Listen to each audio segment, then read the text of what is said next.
That is exactly that boy growing up to be this bye.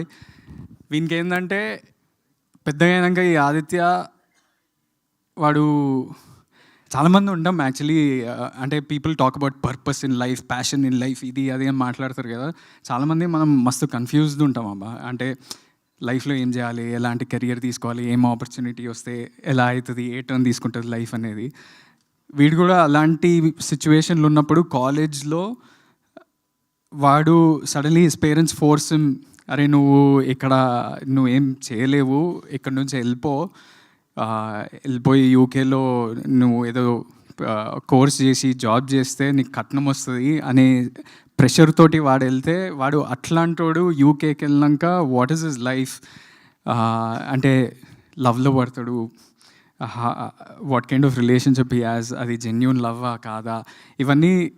And you all will relate to these points, the romance in the film, the songs in the film, the comedy in the film, the situations in the film are so relatable to everybody. అంటే ఓవర్సీస్లో ఉన్న వాళ్ళు, చదువుకున్న వాళ్ళు, అక్కడ అంటే అక్కడికి వెళ్ళి చదువుకొని రిటర్న్ అయిన వాళ్ళు అందరు రిలేట్ అవుతారు.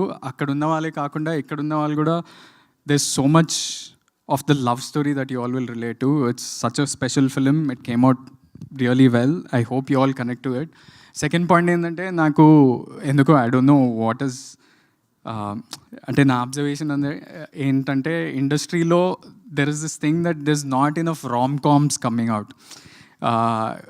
ఎక్కువ క్రైమ్ కామెడీస్ కానీ లేకపోతే బడీ కామెడీస్ ఎక్కువ వస్తున్నాయి, లేకపోతే ఎక్కువ వేరే జానర్స్లో లిటిల్ రొమాన్స్ ఉంటాయి కానీ full on Ram comms. Maybe little hearts రీసెంట్గా వచ్చింది అంతే, కానీ I don't remember the last time I watched a pure out and out rom-com.